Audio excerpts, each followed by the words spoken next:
दोस्तों नमस्ते संस्कृताय संस्कृत प्रवाहिनी के इस सेगमेंट में आपका फिर से एक बार स्वागत है। मैं हूं अनिकांत जैन और आज के इस सेशन में हम देखने वाले हैं संस्कृत के उच्चारण स्थानों पर चर्चा आज हम करने वाले हैं। तो आइए जानते हैं।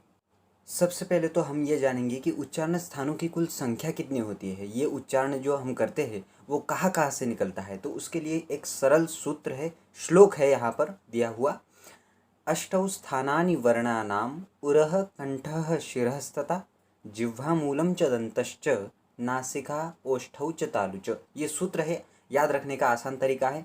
देखिए स्थान कितने प्रकार के नीचे दिए हुए हैं। उर, कंठ, शिरः, जिह्वामूल, दंत, नासिका, ओष्ठ और तालु, ये 8 प्रकार के उच्चारण स्थान है। अब हम देखेंगे व्यंजन वर्णों का वर्गीकरण। तो देखिए पिछले वीडियो में हमने स्वरों का वर्गीकरण पढ़ा था, इस वीडियो में हमें पढ़ना है व्यंजन वर्णों का वर्गीकरण। व्यंजन वर्णों का वर्गीकरण 2 प्रकार से होता है। देखिए उच्चारण स्थान के आधार पर और एक प्रयत्न के आधार पर। उच्चारण स्थान की परिभाषा देखें क्या होती है, आराम से सब देखेंगे। उसकी परिभाषा क्या है, उसके भेद कौन से हैं, सब देखने वाले हैं। देखिए सबसे पहले उच्चारण स्थान के आधार पर इसकी परिभाषा क्या होती है। किसी भी वर्ण का उच्चारण करने पर हमारे मुख का कोई एक अंग विशेष रूप से सक्रिय हो जाता है, माने वो क्रियाशील होने लगता है। हम उच्चारण जब करते हैं, बोलते हैं, बात करते हैं, तब उच्चारण निकलता है, हमारे मुख से उच्चारण निकलता है। हमारा मुख का कोई एक अंग विशेष रूप से क्या होता है, सक्रिय हो जाता है, क्रियाशील हो जाता है, अर्थात किसी एक अंग में अधिक कंपन होने लगता है। इस स्थिति में जो अधिक अंग क्रियाशील होता है वही अंग उस वर्ण का उच्चारण स्थान मान लिया जाता है। आपको यह परिभाषा आपको समझ में आई ही होगी, ऐसी आशा करता हूँ। और उच्चारण स्थान के आधार पर और प्रयत्न के आधार पर ये हो गई व्यंजन वर्णों का वर्गीकरण 2 प्रकार से। ठीक है, परिभाषा समझ में आई। जब हम उच्चारण करते हैं तब उच्चारण करते समय हमारे मुख का कोई एक अंग विशेष रूप से क्रियाशील होता है, माने प बोलते हैं, फ बोलते हैं, तो हमारे ओठों के बिना वो नहीं हो पाता। तो इस तरह ये हुआ। अब हम देखें जो ये उच्चारण स्थान है 8 प्रकार के, इनको अलग अलग रूप से सूत्र के अनुसार, भेदों के अनुसार दिया हुआ है। तो देखिए सबसे पहले देखेंगे कंठ स्थान। इसका सूत्र है आगे दिया हुआ है। देखिए अकुह विसर्जनीयानाम कंठ, इसको डिवाइड कैसे करेंगे वो हम देखेंगे, आप भी ध्यान से देखिए। अकुह विसर्जनीयानाम कंठ, ये है उसका सूत्र है। देखिए सबसे पहले क्या सूत्र में क्या आया हुआ है, अ, तो सबसे पहले नीचे ले लिया हमने अ और आ, उसका ह्रस्व और दीर्घ दोनों लेना है। फिर आया है कु, ये कु चू टू तू पू, हमने पिछले स्वरों का वर्गीकरण उसमें सारा बता दिया है। कु माने क वर्ग, क वर्गीय वर्ण सारे लेने हैं। कौन कौन से, क ख ग घ ङ, ये पूरे आ गए। अब विसर्जनीय, विसर्ग आ गया और ह भी आ गया। ठीक है, अ का अ और आ ह्रस्व और दीर्घ दोनों आ गए। कु का क वर्गीय वर्ण आ गया, क ख ग घ ङ, और ह आ गया।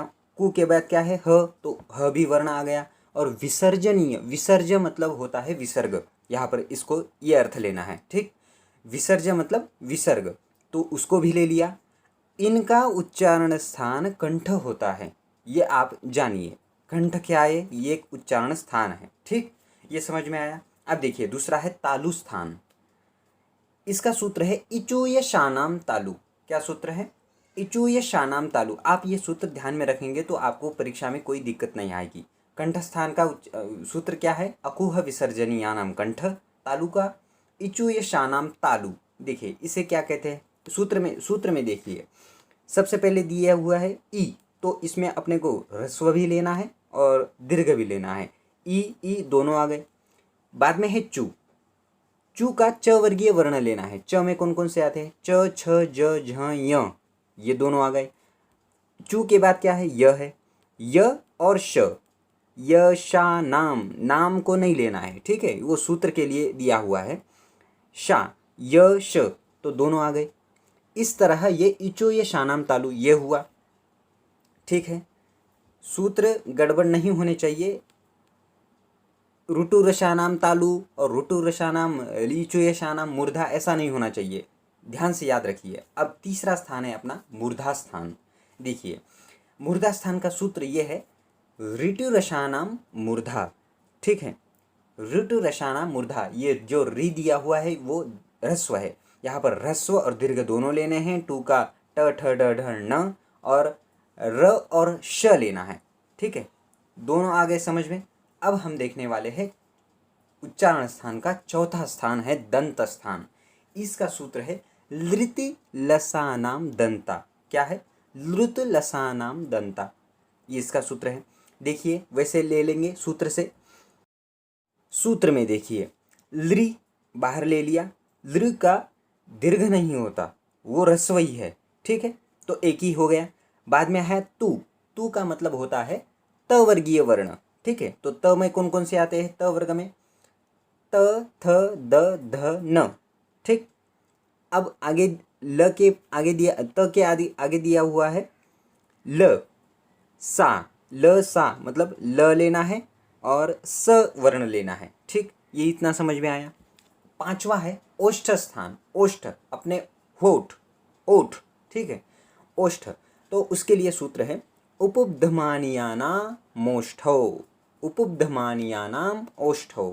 इसका कैसा करेंगे? सबसे पहले ऊ का ऊ के स्थान पर रख दिया, ठीक। फिर ऊ का दीर्घ भी होता है, दोनों ऊ लेना है यहाँ पर, ठीक है। उसके बाद प को प के स्थान पर रख दिया। प का वर्गीय वर्ण कौन कौन से है? क्या क्या बोलते हैं वर्गीय वर्ण में? प फ ब भ म, ये हो गए प वर्गीय वर्ण। तो ये हुआ उपध्मानीय वर्ण। उच्चारण स्थान कौन सा है? ओष्ठ स्थान है। इन सब का उच्चारण होगा वो ओष्ठ से होगा। आप करके देख सकते हैं वैसे। उ उ प फ ब भ म ऐसा जब उच्चारण करते हैं तब ओष्ठ की बिना ये संभव भी नहीं है, ठीक। ओष्ठ के बिना ये संभव नहीं है उच्चारण स्थान करना, ठीक है। यही उनके उच्चारण स्थान है। आगे देखिए उपध्मानीय वर्ण आपको समझ में नहीं आया होगा है, ये मुझे पता है। देखिए उसकी परिभाषा नीचे दी हुई है। उपध्मानीय वर्ण कैसा होता है, आखिर दिखता कैसा है? कुछ अलग नहीं है उसमें, सबके पहचान के ही है। देखिए उपध्मानीय वर्ण होते हैं प और फ, ठीक है। इन दोनों वर्णों से पूर्व जब अर्ध विसर्ग सदृश का चिन्ह प्रयोग कर दिया जाता है तो उसे उपध्मानीय वर्ण मान लिया जाता है।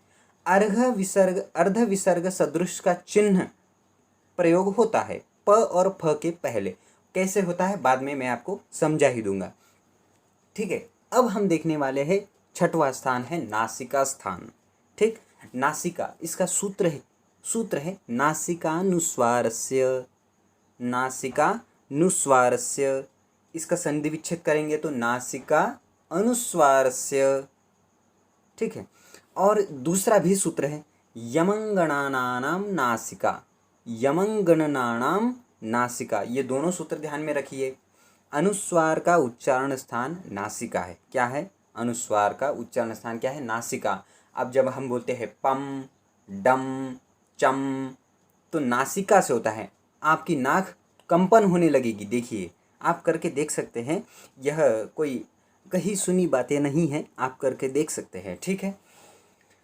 अब देखिए प्रत्येक वर्ग के पंचम वर्ण, प्रत्येक वर्ग के पंचम वर्ण, पंचम माने पांचवे वर्ण कौन कौन से? ग य ण न और म, ये पांच है। जैसे हम बोलते हैं क ख ग घ ग, ये पांचवा है। च छ ज झ य, ये पांचवा है ना। त थ द ध न, प फ ब भ म, ये 5 नंबर का है, ठीक है। प्रत्येक वर्ग के पंचम वर्ण का उच्चारण स्थान क्या होता है? नासिका होता है। अब हमारा सातवां स्थान है कंठ तालु स्थान। दोनों आ गए, कंठ और तालु दोनों आ गए इसमें। इसका सूत्र है एदयितो कंठ तालु। ए और आई, ए आ गया और दई में आई आ गया, इनका उच्चारण स्थान होता है कंठ तालु। कैसे? हमें समझ में नहीं आया, कैसे आप बताइए। देखिए तो कैसे होता है, देखिए ए का एक किससे बना है? अ और ई मिलाकर अ बना है, तो ये हुआ कंठ का, ठीक। और जो अ है इस ई में, इसमें ई है, वो है तालु, तो कंठ तालु। एक किससे बना है? अ और ई से बना है। अ किसका कौन सा स्थान है? अ का कंठ और ई का तालु, तो इस तरह कंठ तालु दोनों आ गए इसमें। आठवां स्थान है अपना कंठोष्ठ स्थान। कंठोष्ठ, कंठ और ओष्ठ दोनों आ गए, कंठ आ गया और ओष्ठ आ गए, दोनों इसमें आ गए। इसका सूत्र है ओ दौतो कंठोष्ठम, ओ दौतो कंठोष्ठम। ये सूत्र ध्यान में रखिए। देखिए सूत्र में देखिए और एक एक को बाहर रखते जाइए। ओ पहले तो आ गया, दौ में औ आ गया, है ना। तो सिर्फ इसके लिए है, सूत्र बनाने के लिए है, ठीक है। ओ में ओ तो अलग सेपरेट है ही, दौ में औ आ गया। इन दोनों वर्णों का उच्चारण स्थान कंठोष्ठ होता है। कैसे होता है तो देखिए, ओ किससे बना है, अ और उ से मिलाकर ओ बना है, ठीक है। अब अ किससे बना है, अ का उच्चारण स्थान क्या है, कंठ है, और उ का क्या है, ओष्ठ है। तो हो गया ना कंठोष्ठ। कंठ और ओष्ठ मिलाकर हो गए कंठोष्ठ, तो ये बन गया ओ, ठीक है। इसका उच्चारण स्थान ध्यान में रखिए। नौवां हमारा उच्चारण स्थान है दंतोष्ठ। दंत और ओष्ठ इसमें दोनों आ गए। वकारस्य दंतोष्ठम, व का उच्चारण स्थान क्या है, दंत है। दंत और ओष्ठ दोनों से व का उच्चारण स्थान होता है, ठीक। 10वां हमारा स्थान है जिह्वामूल। जिह्वामूल का सूत्र क्या है, देखिए आगे, जिह्वामूलीयस्य जिह्वामूलम। बहुत ही सरल सूत्र है, कोई इसमें मुश्किल नहीं है, कोई दिक्कत वाली बात नहीं है। जिह्वामूलीयस्य जिह्वामूलम। देखिए, क ख वर्णों से पूर्व जब अर्ध विसर्ग सदृश चिन्ह का प्रयोग कर दिया जाता है तो वह उसे जिह्वामूल वर्ण कहते हैं। जिह्वामूल पिछली बार भी उपध्मानीय हमने बताया था, उसका भी सूत्र इस प्रकार ही कुछ था। अर्घ विसर्ग सदृश का चिन्ह प्रयोग कर दिया जाता है किसके सामने, क और ख के सामने, और उपध्मानीय में क्या हुआ, प और फ के सामने ऐसा अर्ध विसर्ग सदृश चिन्ह लगा दिया था। अब हम बता ही देते हैं आपको ये अर्ध विसर्ग सदृश चिन्ह कैसा होता है। तो देखिए आपके सामने हाजिर है उपध्मानीय का प और फ, और जिह्वामूलीय का क और ख। उसके सामने देखिए सूत्र कैसा है, चिन्ह कैसा है, वो अर्ध विसर्ग सदृश चिन्ह है। अब हम देखने वाले हैं प्रयत्न के आधार पर व्यंजन वर्णों का वर्गीकरण हमने दो प्रकार से किया था। कौन कौन से, एक उच्चारण स्थान के आधार पर और दूसरा प्रयत्न के आधार पर। उच्चारण स्थान के आधार पर तो हमने देख लिया, अब हमें देखना है प्रयत्न के आधार पर। तो देखिए प्रयत्न के आधार पर सबसे पहले परिभाषा देखें क्या है।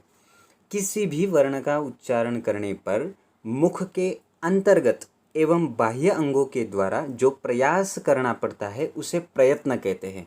किसी भी कार्य हम कोई भी कार्य हम करते हैं तो उसके लिए क्या करते हैं, प्रयास करते हैं, है ना। कोई काम हमसे नहीं हो पा रहा है तो हम क्या करते हैं, उस काम को करने का प्रयास करते हैं। वैसे ही हम जब उच्चारण करते हैं तो उच्चारण करने पर मुख के अंतर्गत, अंतर्गत माने अंदर, और बाह्य अंगों के द्वारा जो प्रयास करते हैं, ठीक है, उसे क्या कहते हैं, प्रयत्न कहते हैं, ठीक।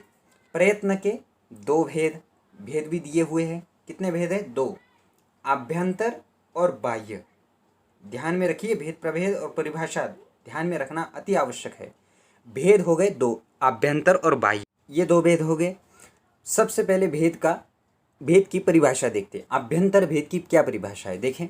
आभ्यंतर की परिभाषा है हमारे मुख के आंतरिक अंगों के द्वारा, अर्थात होठों से लेकर कंठमणि भाग तक के अंगों के द्वारा जो प्रयत्न किया गया है उसे आभ्यंतर प्रयत्न कहते हैं।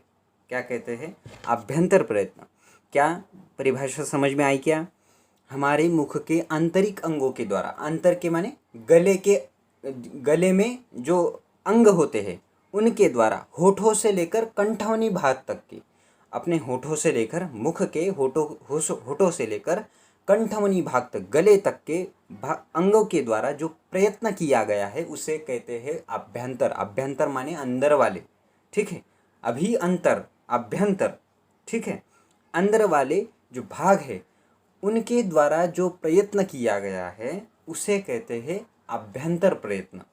ये उसकी हो गई परिभाषा, ठीक। अब हम देखेंगे ये जो आभ्यंतर प्रयत्न है इसके भेद देखेंगे, ठीक है। इसके भेद होते हैं 5 प्रकार के। कौन कौन से, नाम भी जान लीजिए। स्पृष्ट, ईषद स्पृष्ट, ईषद विवृत, विवृत और संवृत।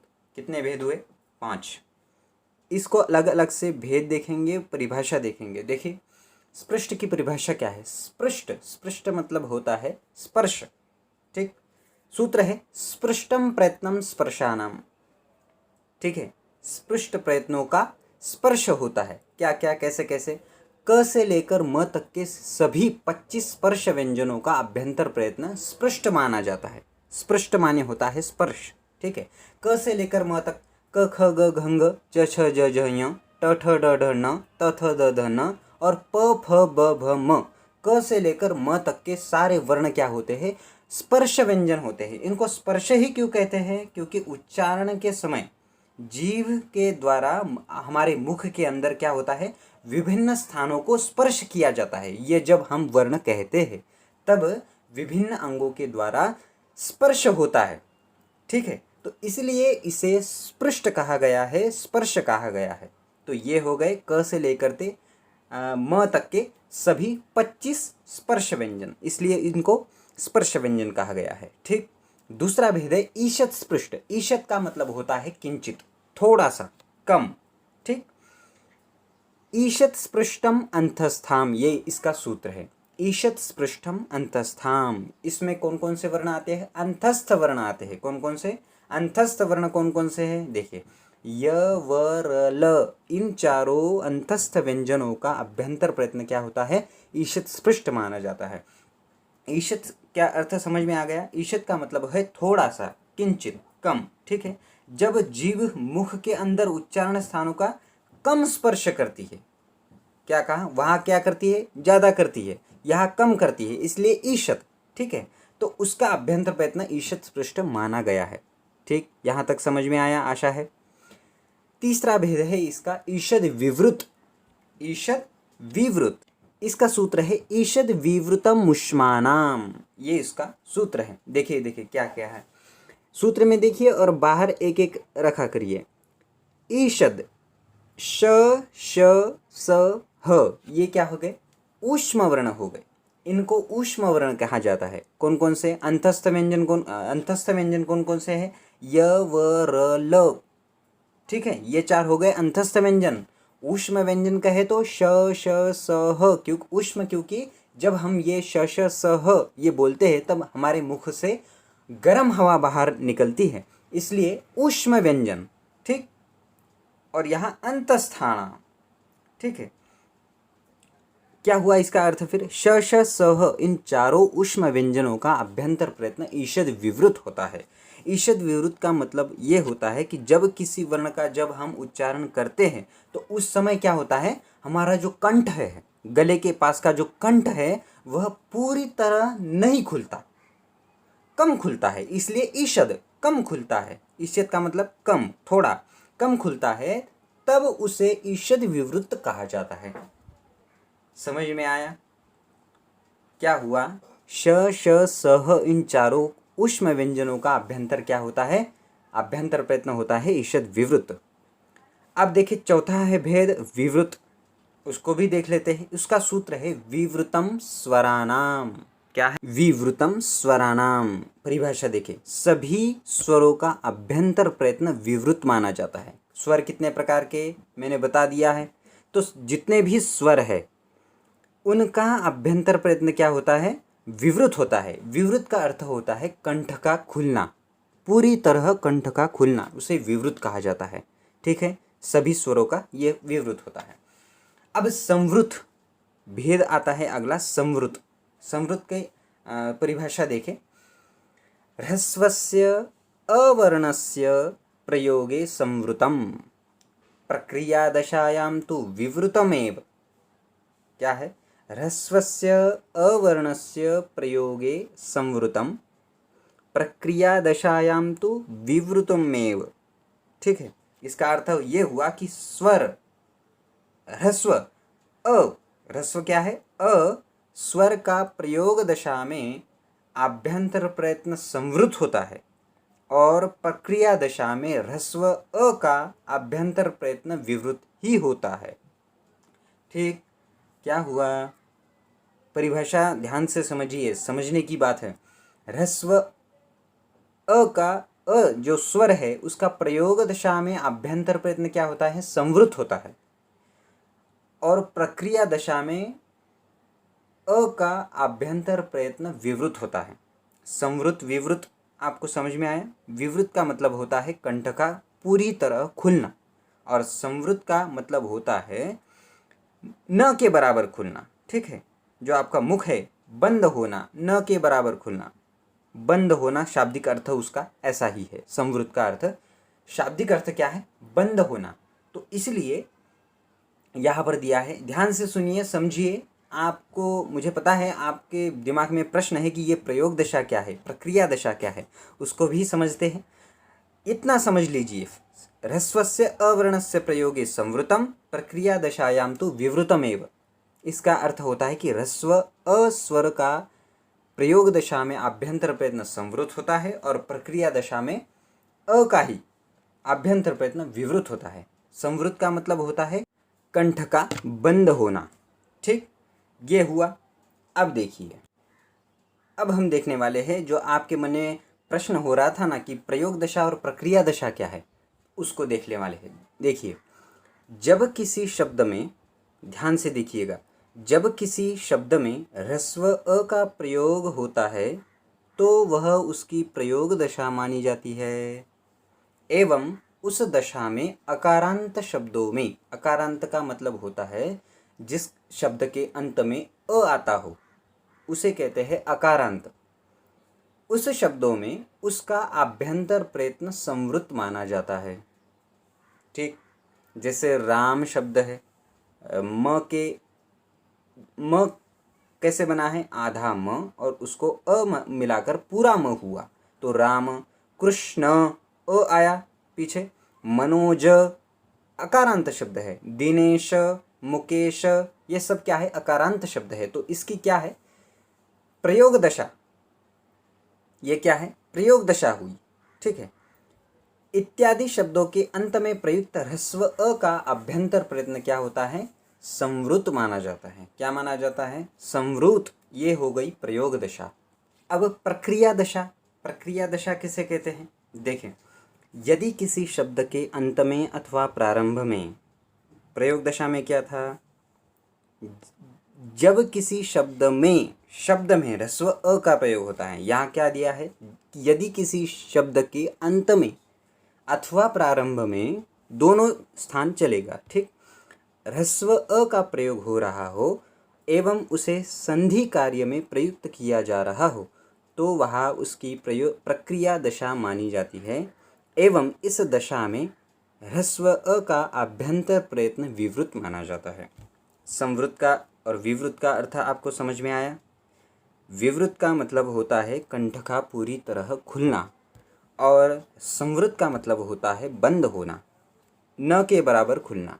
ठीक, यदि किसी शब्द के अंत में अथवा प्रारंभ में ह्रस्व अ का प्रयोग हो रहा हो, तो वहाँ उसे संधि कार्य में प्रयुक्त किया जा रहा हो, तो वहाँ उसकी क्या होती है, कौन सी दशा होती है, प्रक्रिया दशा होती है।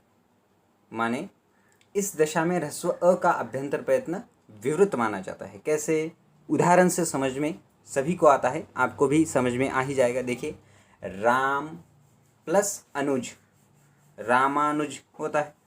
तो राम के अंत में क्या है, म में क्या है, अंत में क्या है, अ ही है। अनुज के ज के अंत में क्या है, अ ही है। तो इस तरह ये प्रक्रिया दशा हुई। दूसरा उदाहरण देखिए, हिम, म में अ है, पूरा म दिया हुआ है। हिमांशु, हिम अंशु, हिम प्लस अंशु, म के अंत में, म में अंत में क्या दिया हुआ है, अ दिया हुआ है। और अंशु, अंशु में प्रारंभ में। ठीक है, क्या कहा, यदि किसी शब्द के अंत में अथवा प्रारंभ में, ठीक, दोनों जगह चलेगा।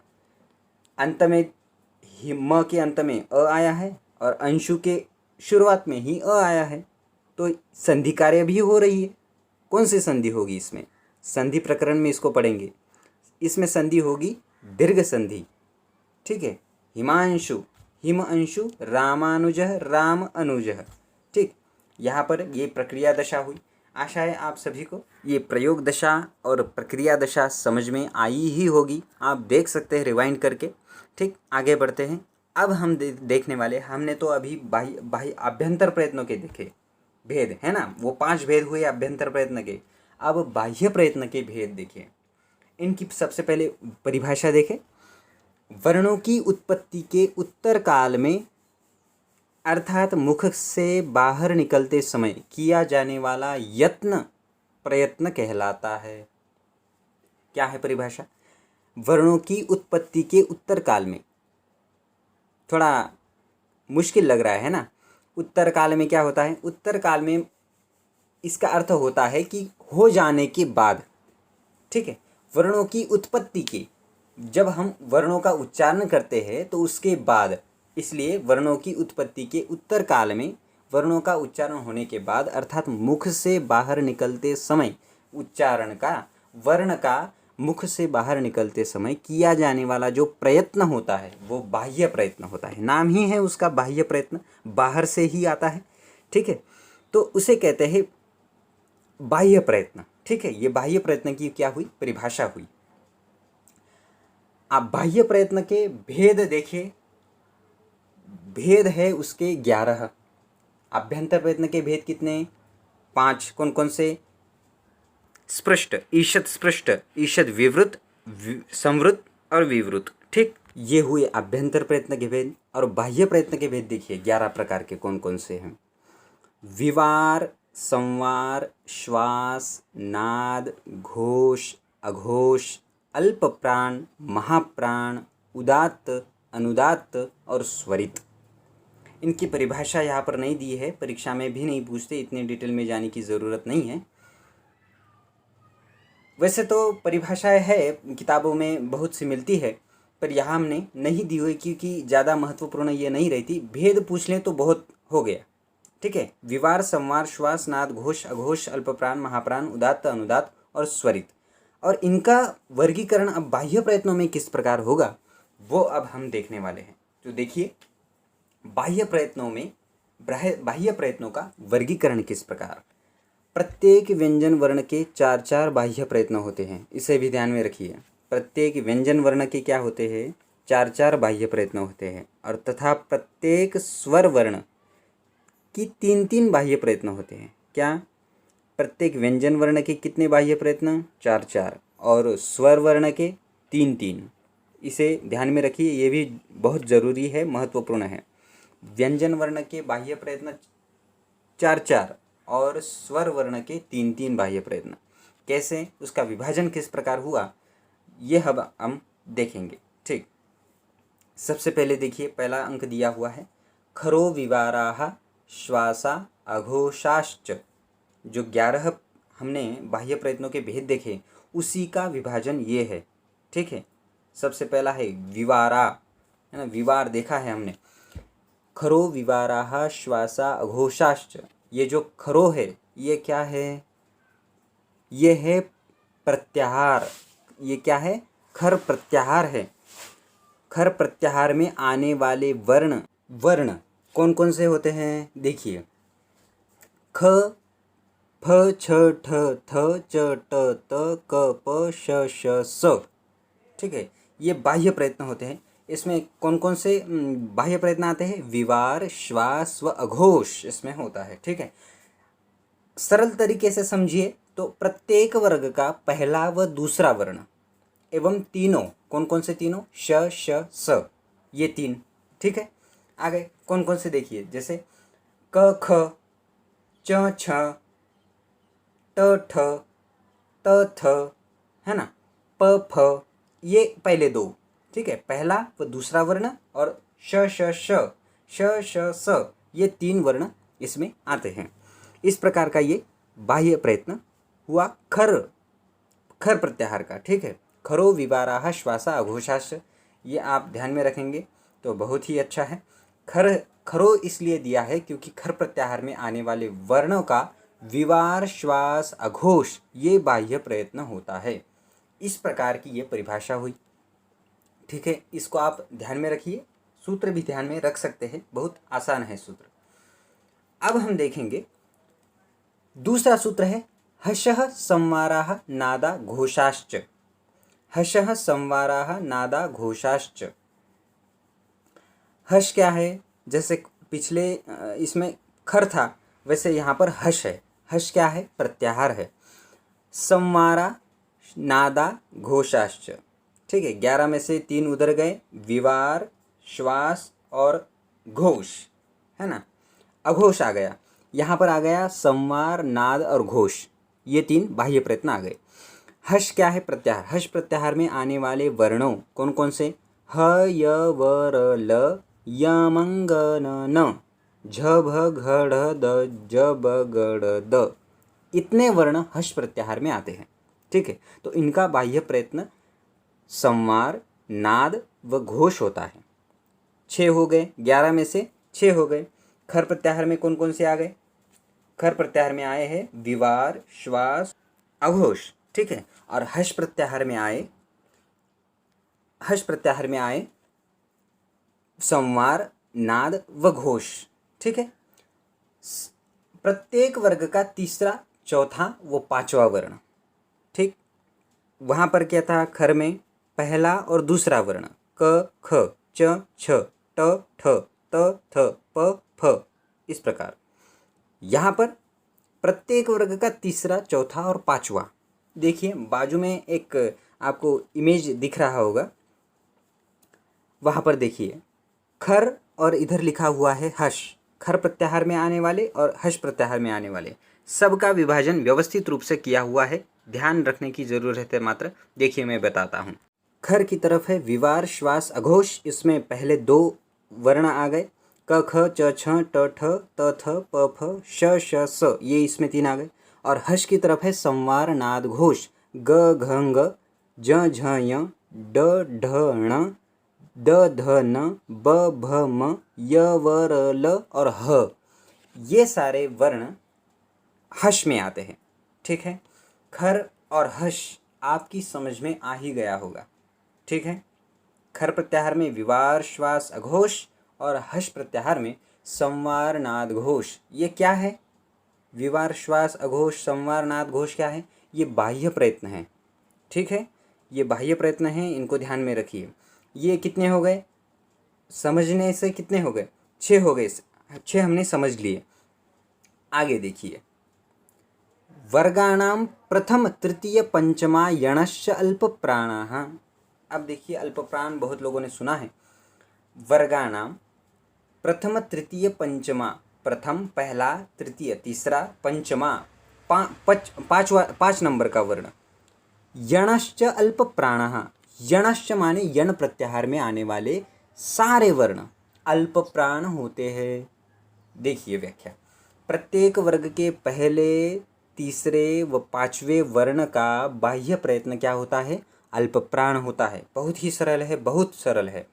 प्रत्येक वर्ग के पहले, तीसरे और पांचवें, ठीक, एक एक को छोड़ना है। पहला लेना है, दूसरा छोड़ना है, तीसरे को लेना है, चौथा छोड़ना है, पांचवें को लेना है, ठीक।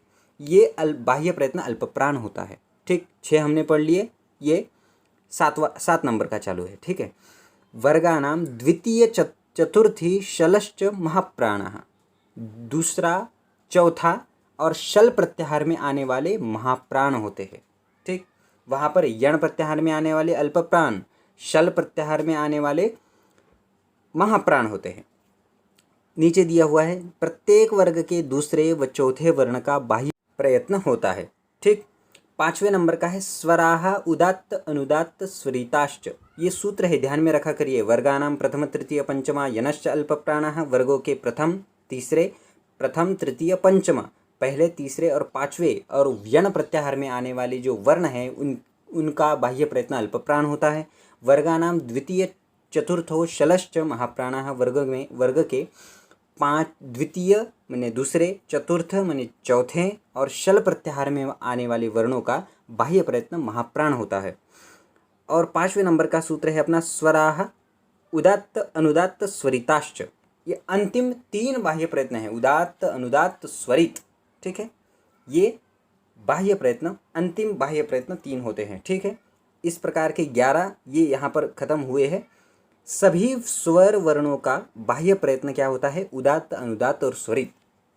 स्वर जितने भी है उनका बाह्य प्रयत्न होता है उदात्त अनुदात्त स्वरित। इन तीनों में वो सारे स्वर आ जाते हैं। ठीक, बाजू में एक चित्र दिया हुआ है, देखिए उसमें लिखा हुआ है यण अल्पप्राण, शल महाप्राण। यल अल्पप्राण में कितने वर्ण आते हैं, देखिए क ग ङ, च ज य, ट ड ण, त द न, प ब म। ये पहले, तीसरे और पांचवें वर्ण हैं। ठीक, और शल प्रत्याहार में आने वाले माने महाप्राण कौन कौन से, ख ख और घ, छ झ, ठ ढ, थ ध, फ ब। माने दूसरे और चौथे वर्ण क्या होते हैं, शल प्रत्याहार में आते हैं और उन्हें कहते हैं हम महाप्राण। ठीक है, इस प्रकार ये बाह्य प्रयत्नों के भेद प्रभेद हुए, उसकी सारी परिभाषाएं हमने अभी जानी हैं। तो दोस्तों आज की इस कक्षा को हम यही विराम देते हैं। मिलते हैं अगली कक्षा में नए जोश, उत्साह और नए प्रकरण के साथ। अगली कक्षा होगी संज्ञा प्रकरण, उसमें भी आप इसी तरह माहौल बनाए रखिएगा। उसमें भी हम रोचक तथ्य के बारे में जानेंगे। तब तक के लिए नमः संस्कृताय। यदि आपको इस कक्षा के संबंध में या अन्य किसी और कक्षा के संबंध में कोई भी समस्या हो तो कमेंट बॉक्स में आप कहकर लिख सकते हैं, उसका आंसर आपको दिया जाएगा। नमः संस्कृताय।